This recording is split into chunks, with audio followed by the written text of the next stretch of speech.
Hello, it's Charles with Uber Eats. Today is Wednesday, the 17th of December, 2025, and I am feeling blessed and grateful this morning that I received that precious gift of tomorrow with God's wake-up call, and I got to see another day here in beautiful, sunny Tampa, Florida.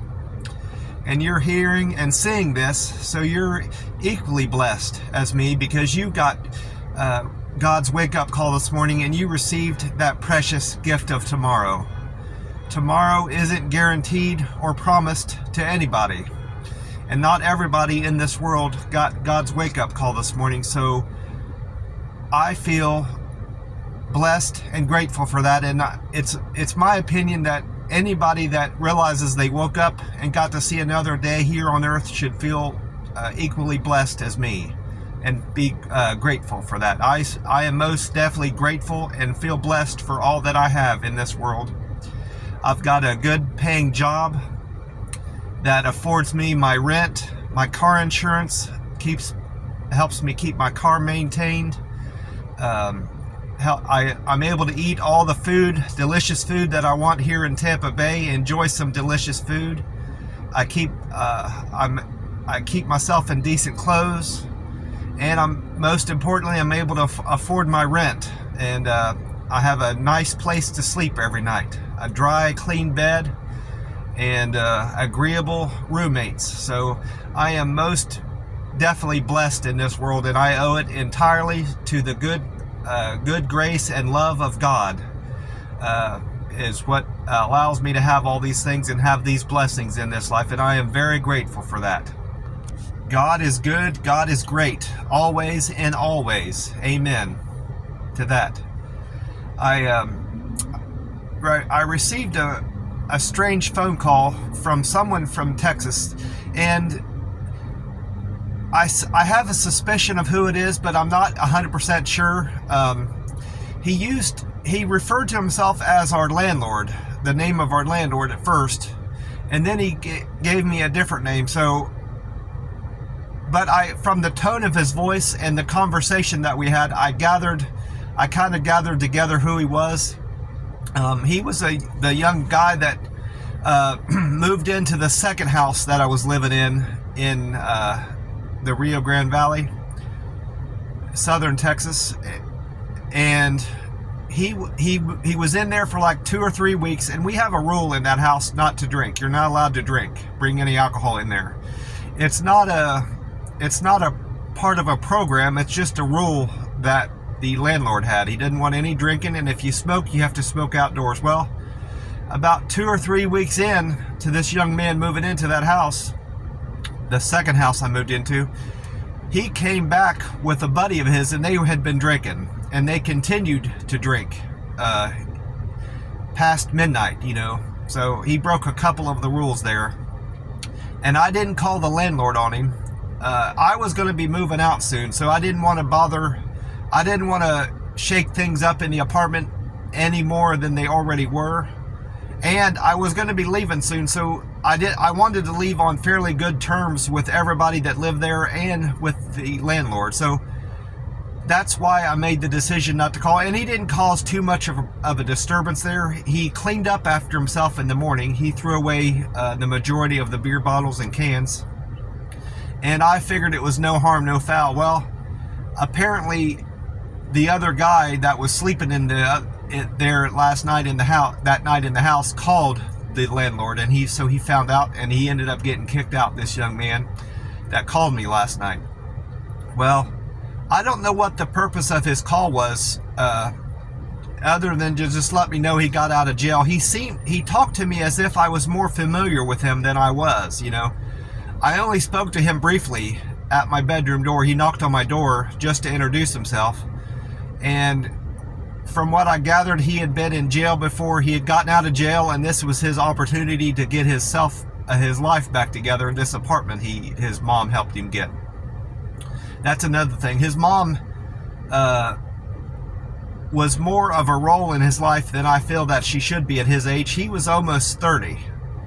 He was in his late 20s to early 30s, from what I gathered from our conversation, from what he told me when he graduated high school. So that's another thing I gathered about him. It might be of a circumstance of him being in jail so often. That's why his mom has to be more of a role in his life than she should be. But she helped him get that room, money-wise. She paid for that room for a couple months, and he ended up getting kicked out long before his rent was due again. So his mom lost out some money there on the rent, and now he's back out again. He got back in jail.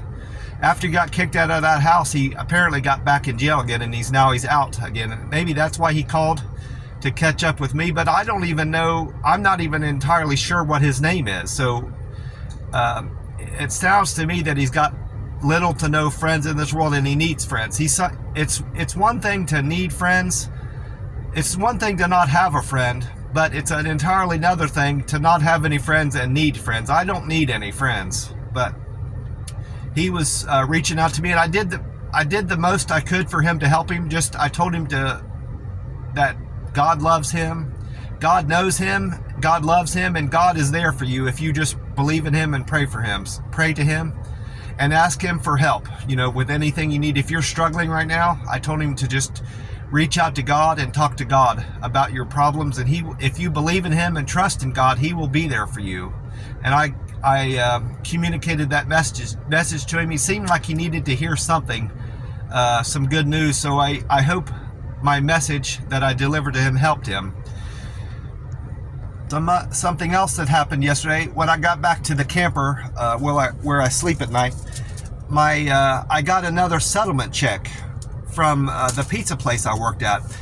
I had the suspicion that I was going to be getting a third check because I got a lump sum check. It's been more than a year ago. I got a lump sum payment for wages that were due. They made the determination that they weren't paying their drivers correctly based on the hourly wage that we were guaranteed to make. Well, that all got settled, and I got a very big lump sum check. Well, that lump sum check indicated I was going to be getting more payments. So I made sure to update my address to show that I reflected I moved to Oklahoma City. And that's where I got my second check, which was much smaller.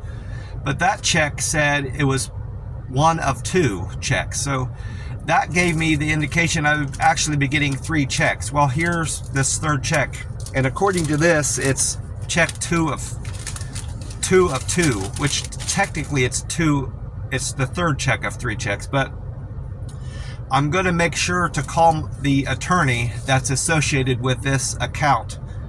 His number's on here. I need to call him and just ensure that this is all the payments that am supposed to receive, so I can stop updating them with my new address as I move. The part of it I don't understand is why they just didn't pay me the entire amount that I was due with that first check, And possibly what's going on is they determined what all the drivers were entitled to get, with the settlement, and they sent that out. Well, maybe not all the drivers that they had on their list called and made sure that they were part of this class action suit. That's probably not the right word for this, because a class action suit is where you are seeking damages for something that you ingested from a company, for example.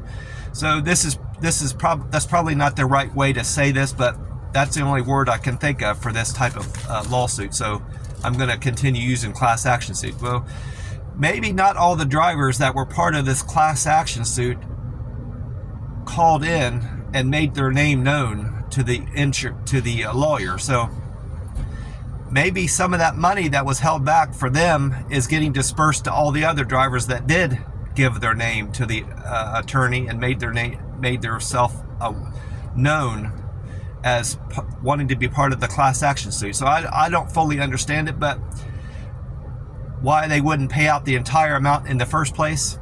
And this check is slightly smaller than the other small check that I got. So that lends me to believe that this is like residual money that was just left over, and they're just getting rid of it. And because they can't leave money left in that pool of money that was held up for the drivers.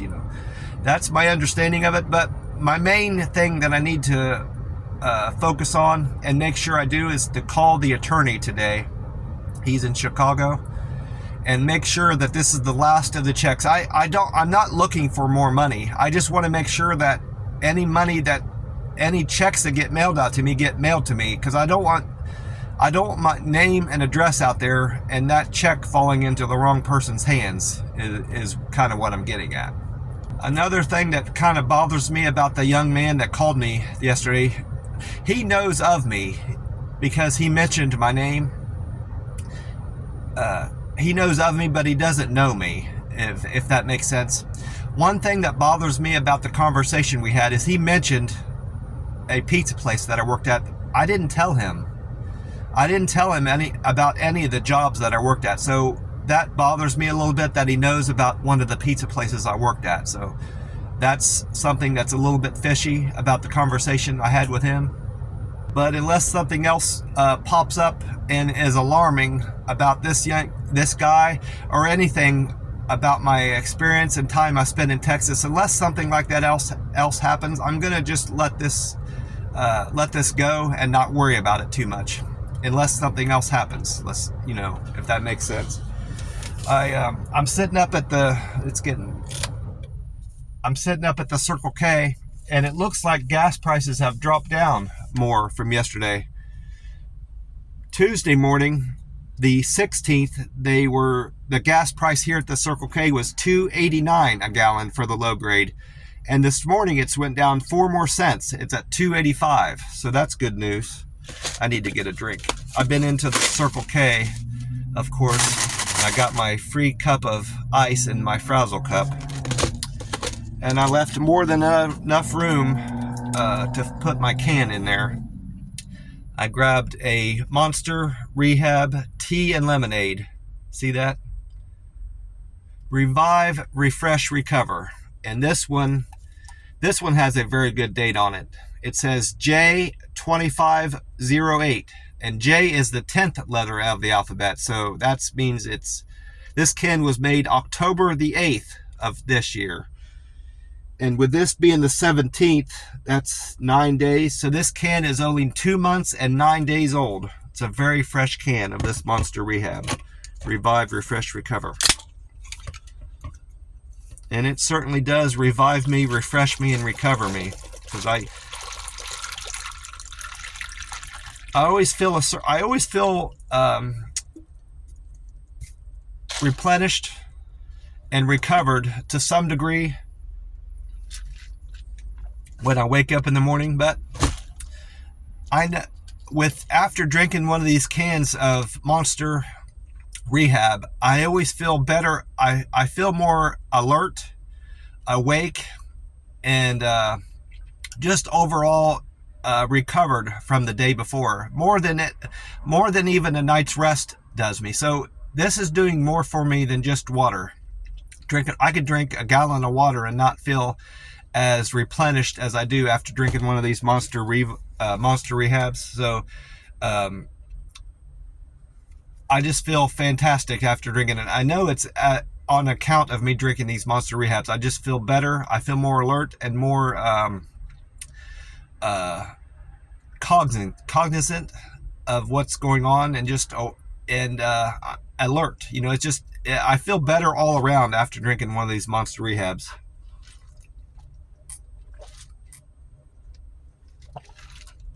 Oh, that's good. So my plans for today, in addition to doing my Uber Eats deliveries, I need to stop at the bank and deposit this check. And hopefully this is the last of the checks I'll be getting from that settlement, from that pizza place I worked at. I also went on to Uber Eats this morning to check out my numbers, Reddit and Google. And none of my Reddit numbers or Google numbers have changed, but my Uber Eats metrics have changed from yesterday. I'm still a diamond driver on the app. My customer satisfaction still remains at a fantastic 100%. I'm keeping 100% of my customers happy. My cancel score went down from 5%, like I assumed it would. It dropped down more than I had hoped. I had hoped it would have gotten down to just 4. I would have been happy with just an improvement to any degree, but I dropped off 2 of my canceled, so I'm showing I've canceled 3% of my orders on average as a result of Tuesday's business, the 16th of December. My acceptance score went down from 77% to 73%. I arrived at stores and customers' homes 73% of the time on time yesterday. My on-time score got worse yesterday. As a result of Monday's business, I arrived at customers' homes 87% of the time on time. But yesterday, I didn't do as well. I'm at 84%.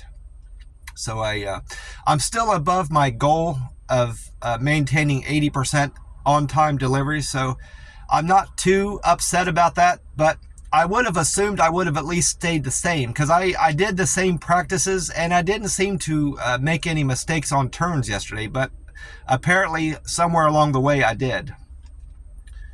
There was one circumstance that I knew I was going to be arriving at the customer's house late.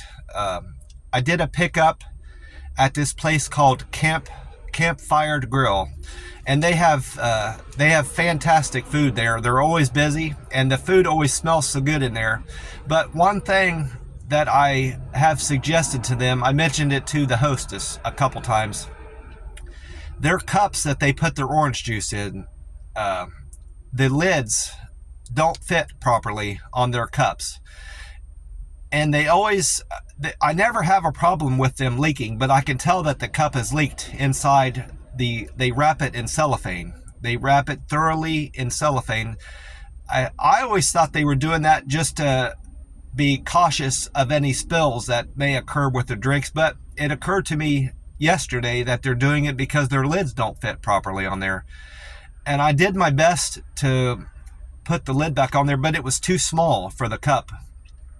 So next time I go in there, I'm going to remind the lady about their cups. I said, I'm sure you're probably aware of this, but I had a bit of an issue the last time I picked up orange juice here with the orange juice splashing out of the cup. And I mentioned it to the customer. I said, hey, I noticed when I was leaving Campfire Grill that your orange juice had started to spill a little bit, and it appears that the lid is too small. But fortunately, I mentioned it to the customer, fortunately the place wrapped your orange juice thoroughly in cellophane to make sure it didn't get everywhere. I just wanted to make you aware of that. Well, she apparently was thrilled with my communication and my alerting her to that. She said, oh, thank you very much for letting me know that. And she worked in a place where the parking wasn't all that good. It wasn't downtown, but there was very little parking in her business office. So I let her know when I was there and I was looking for parking. She said she was going to send someone down to an associate down wearing all black. And she described him in further detail. I won't go into it here, but she sent a guy down to pick up her bag and her orange juice from Campfire Grill, and I thanked her for that. Well, that whole interaction must have made an impression with her, because she increased my tip. It was part of a double, but I'm certain I can't necessarily say it was her that increased my tip, but I'm fairly certain it was her, because the app doesn't distinguish who increases your tip or who gives you what part of the tip when you're on a double. It doesn't break it down that far, but that was trip number 5, was a Campfire Cafe, and it was 3 different people I picked up there: Bo, Bella, and Kate. So one of them tipped me, but I'm fairly certain it was her, that lady. My fare was $5 for that triple, and the tip I was supposed to get was $14.76. So I was going to get paid $19.76, which is still very fair for a triple, $19.76. But after about an hour, I noticed that someone from that group, Bo, Bella, or Kate, increased my tip $5 more. So I actually made $24 on that run. So I'm very pleased with my deliveries all together yesterday. I had another fantastic day earnings wise on the app, and I just had a great day interacting with my customers. I really feel as if I'm building a rapport and building a solid business with my delivery business here in Tampa Bay. So things are really working out for me. But that most likely, I was going to say it was my best earning trip, but it was not. I had a double at the very end. I wrote these down separately. 21 and 22 I wrote down separately, but the app grouped them together. So that was my best paying run. But the customer with the orange juice issue in her cup was my second best paying trip of the day. I just had a fantastic day, and I had a great interaction with that customer. And I need to continue using better communication and just better all over awareness of my customers' needs, and I'm doing that. I just need to continue doing that, and it's definitely translating into better earnings on the app. I also went on to weatheratlas.com to find out about the sunrise time and sunset time here in Tampa. And with the time being 3:57 a.m. this morning, this Wednesday, the 17th of December, 2025, the sunrise time it's saying is 7:13 a.m. here in Tampa. So that means we've got 3 hours and 16 minutes until the sun comes up here in Tampa. And sundown time is 5:38 p.m. So we've got 10 hours and 25 minutes of daylight here in Tampa, Florida. I also checked out what weather-atlas.com had to say about the weather here in Tampa. I need to get a drink.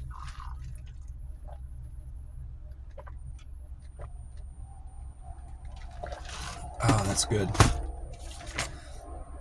That website is saying that Wednesday, the 17th of December, Tampa will be mostly cloudy, with temperatures more in line with November averages, highs and lows.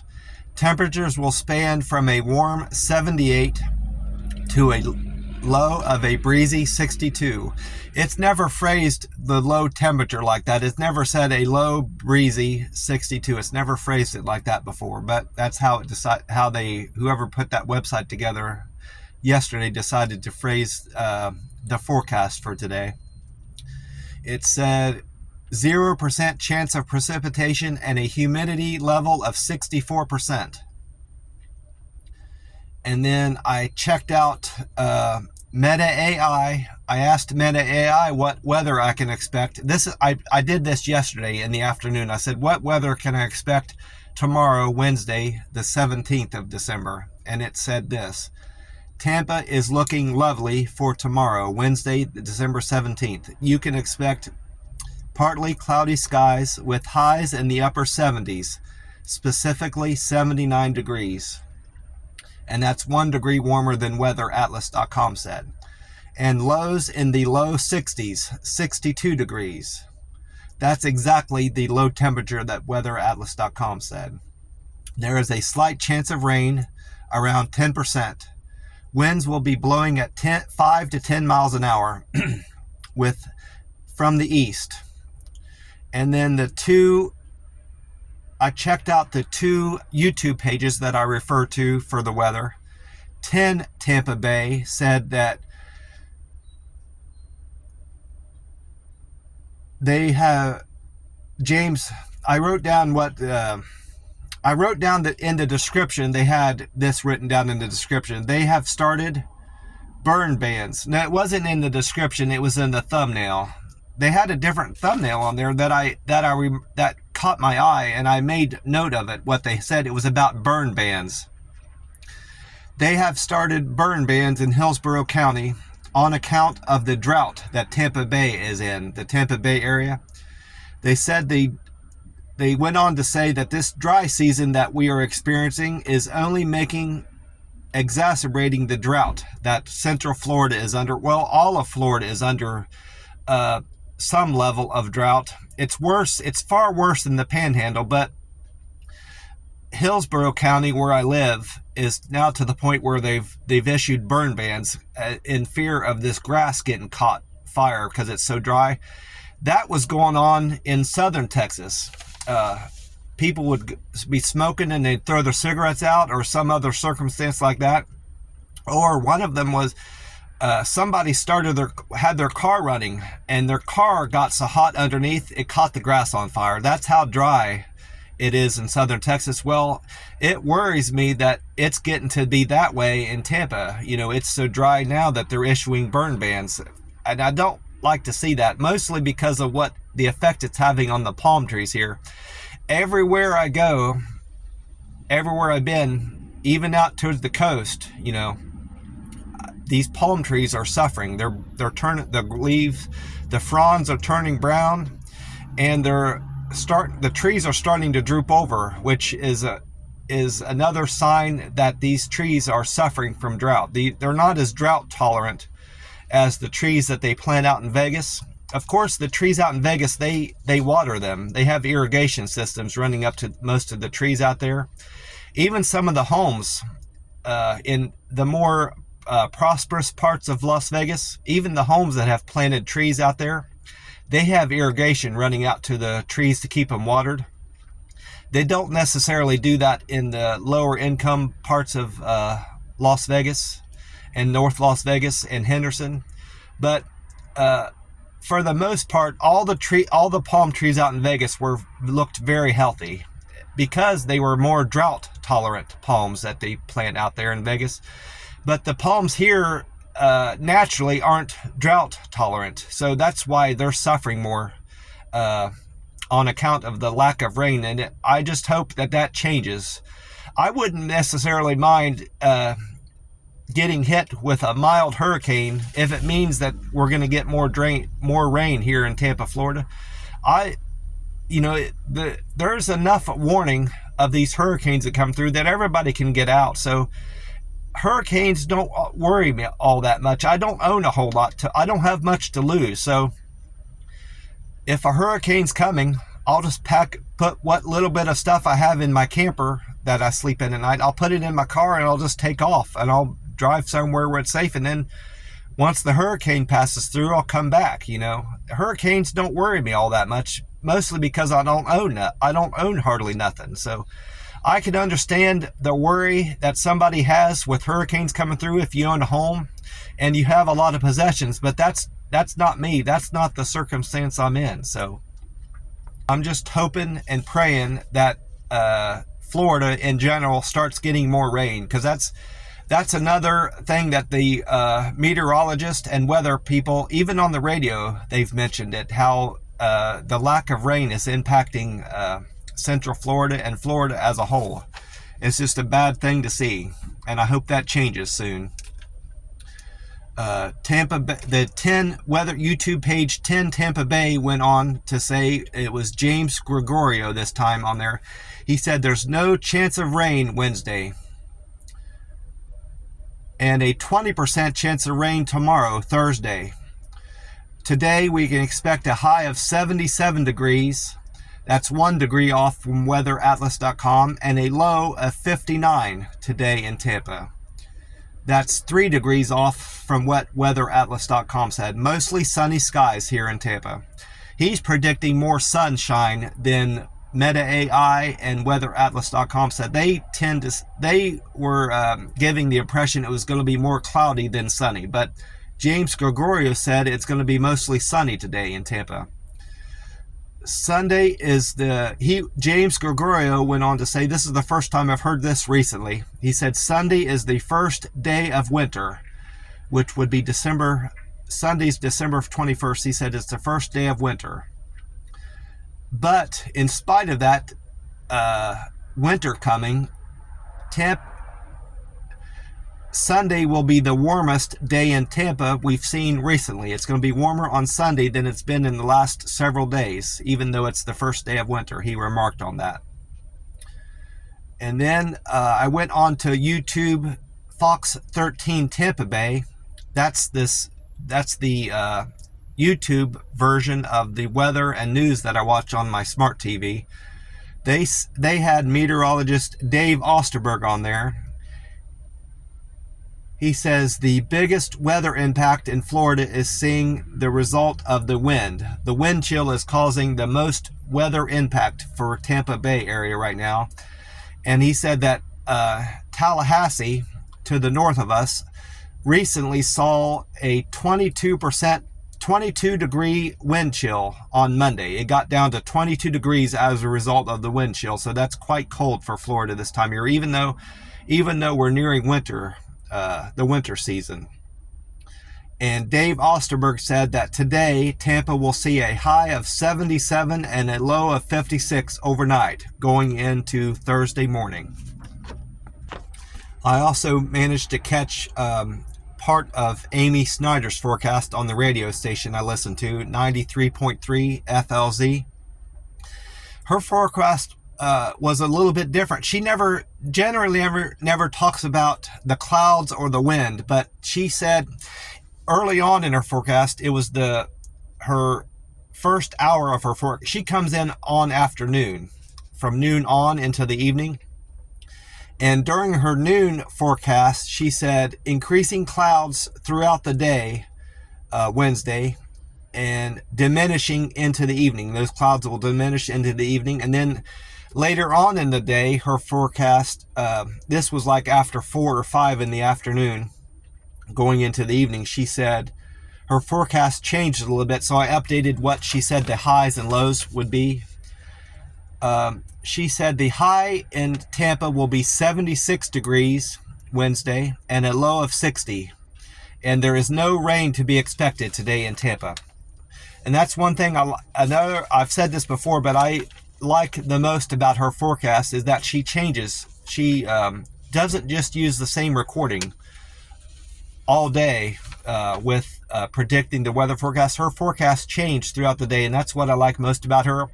And the second thing I like about her is her delivery. I like how she delivers the weather, her tone of voice, her thoroughness, and she doesn't seem like she's in a rush to just get the forecast out there. She doesn't speak so fast that you can't understand what she's saying. She takes her time and speaks slowly, and she has a level. Her voice is level throughout. You know, I just love her deliveries. That's why I prefer her forecast on FLZ 93.3. Amy Snyder is the best of the 4 weather people on that radio station. My handwriting was quite good for the whole day. I made a point to be careful about what I was writing and pay attention to what I was doing in it. That paid off. I had 22 deliveries, some of which got grouped together.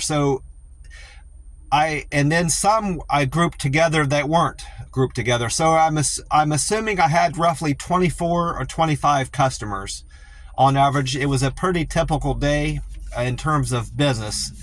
But one thing that was remarkable and different about yesterday, I don't think I had any downtime. I was pretty much always on a delivery, either going to a customer's house or picking up food the whole day yesterday. Now, I did take my time on certain deliveries, which kind of attributed to that circumstance, but yesterday was a great earnings day on the app. I had 3 people add money to my tip. I got better tips from 3 of my customers.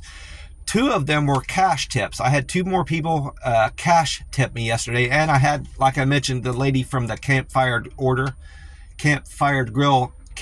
Cafe order. She tipped me through additional money through the app, but that was another thing that was different about yesterday. I had 3 people add money to my tip, so I just had a fantastic day yesterday all around. My first trip was a double. I went to the Bean Bar on Palm Point for Sarah, and then I picked up Panera Bread on Highwoods Preserve for James. James and Sarah tipped me $8.77. Thank you for that $8 tip, James and Sarah. And then I went on a single this was a double. I had 2 people wanted food from Starbucks. Aaron and Lewis wanted Starbucks on Martin Luther King Boulevard. They gave me a very big tip, $14.35. Thank you, Aaron and Lewis, for that $14 tip. I appreciate you. And then Lisa and Rose wanted Wawa on Martin Luther King Boulevard. That was my third trip of the day. Lisa and Rose tipped me $4.26. Thank you for the $4 tip, Lisa and Rose. I appreciate that. And then number 4 was a single. Jesus wanted Burger King on Hillsborough. Jesus tipped me $2. Thank you for the $2 tip, Jesus.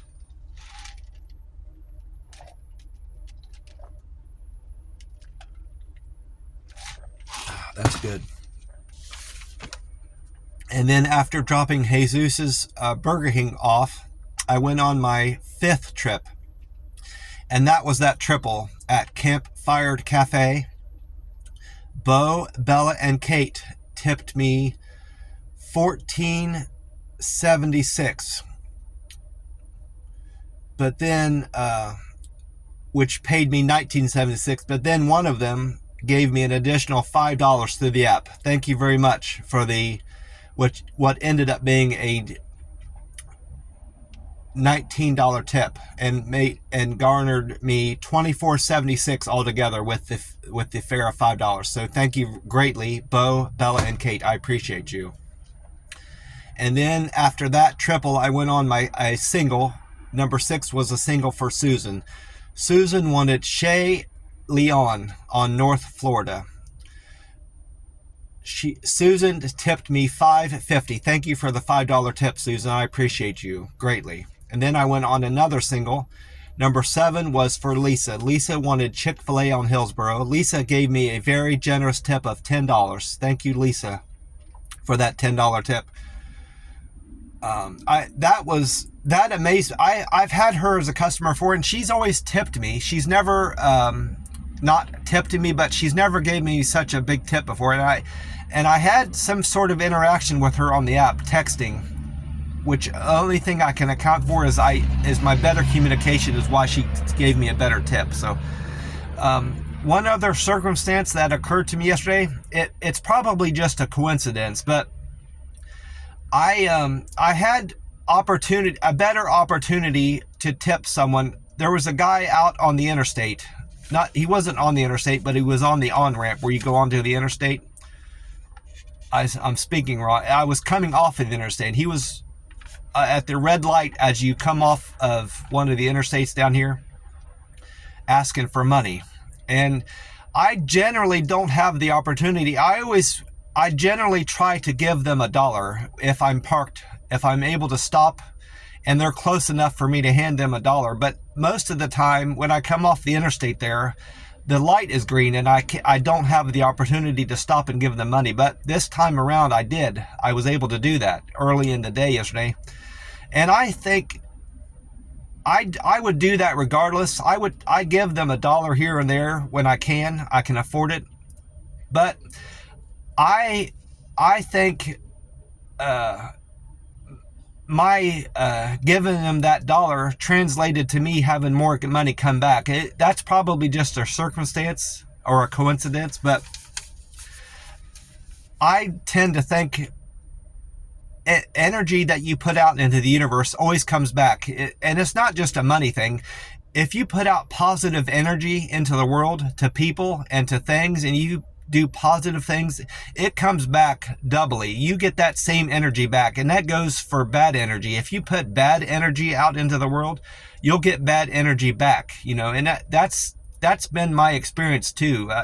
I've been in rotten moods. I've woken up and just been in a miserable mood, and I speak poorly to people when I shouldn't be, and I just get more energy, bad energy back, and it just piles on and it just gets worse and worse throughout the day. But I've also found that if I speak positively to people and treat people better and put positive energy out into the world, I get more good energy back. So that's always,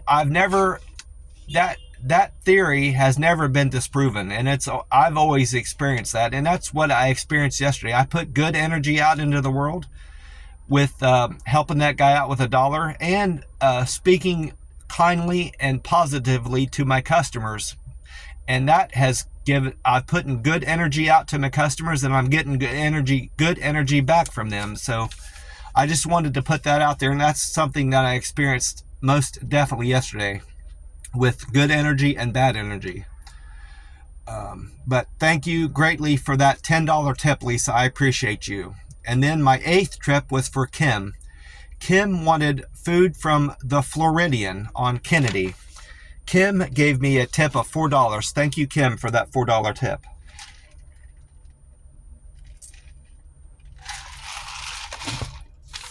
And then after Kim's order, I went on a double. Number 9 was a double for Carla and Randy. Carla wanted Hibachi Express Kyoto on West Cypress Street, and Randy wanted Shake Shack Midtown on Gramercy Lane. Randy and Carla tipped me $6.80. Thank you for the $6 tip. I appreciate that. And then trip number 10 was another double, but this was from the same restaurant. Vince and Randy wanted Cousins Vinny sandwiches. I didn't write down the street name for some reason, but they wanted Cousin Vinny's sandwiches. It's the only one I know of. It's whenever I get food from there, it's always the same location, so it might be the only one here in Tampa Bay. Vince and Randy, they tipped me $4.69. Thank you greatly for the $4 tip. I appreciate that. And then trip number 11 was another double. I did a lot of doubles yesterday. Katie and Bren wanted Extreme Tacos on North Nebraska. They gave me a very nice tip of $12.50. And then one of them afterwards tipped me an additional $3. So I actually made $15.50 tip on that. Thank you greatly for your generosity, Katie and Bren. I appreciate you. And then I wrote these down separately, 12 and 13, but the app grouped them together as a double. So here's another double. Deandra wanted Hong Kong on East Hillsborough, and Nathan wanted Kyoto Express on West Cypress Street. That was the second time I've been there. I was at Kyoto Express twice yesterday. Deandra and Nathan tipped me $5. Thank you kindly for the $5 tip, Deandra and Nathan. I appreciate you. So I need to reduce the rest of these down by 1 because I separated it out. So 14 becomes 13. So trip number 13 was a single for Homer. Homer wanted Charlie cheesesteaks. That was in the mall. On West Shore Plaza. Homer gave me a very generous tip of $10.63. Thank you greatly for the tip. But when I got there, his dad was staying in the camper. I delivered the food to the door and did everything that the guy asked me to do. He wanted it set on the chair to the right of the door, and I did all that. I took a picture. But then I was leaving. His dad came out of the camper, was staying there with him. I got the impression it was a temporary thing. But his dad came out, and I spoke to him briefly about my delivery business and how his son in the house is always ordering food, but it's usually late at night. And he hears cars coming in and out, delivery drivers coming in and out through the night, dropping off food. And he said this is the first time that he recalls his son ordering food during the day. He said, well, I said, I appreciate the business. And we spoke about other things, but I don't recall. It was mostly what I recall was about his son always ordering food through DoorDash or Uber Eats. Well, he wished this guy, the dad that was staying there in the camper, wished me a Merry Christmas, and he said, here, I want you to have this. And he handed me another $20. And it wasn't even his order. He was doing that on behalf of his son. So I said, boy, this really made my day. Thank you.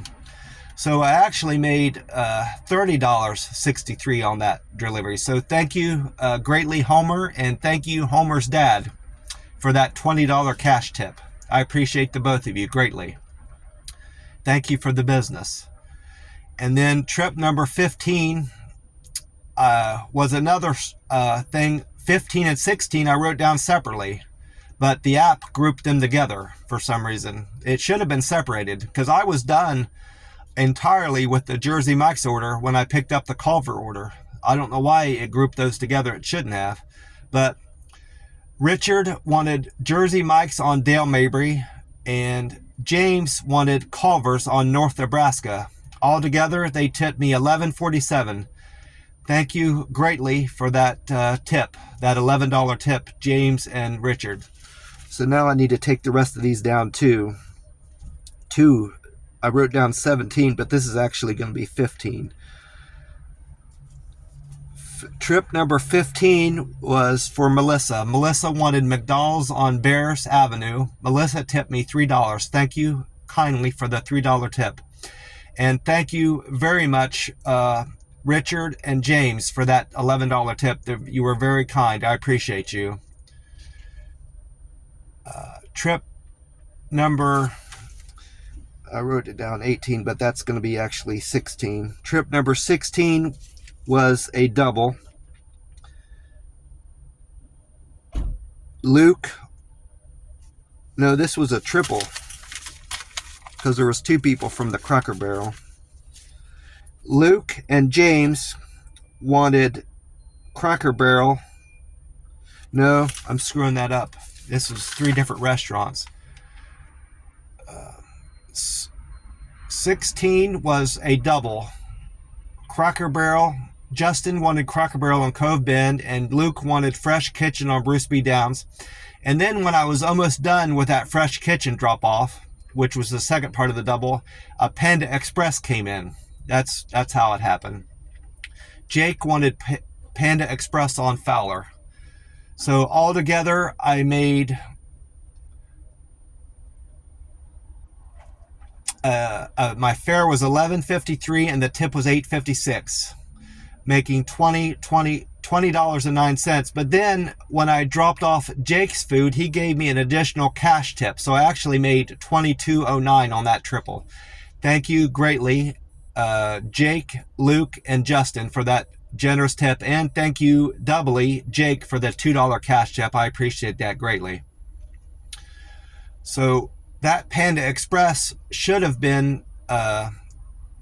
have been grouped together with that double, so I need to take these down 3 now. So 20 becomes 17.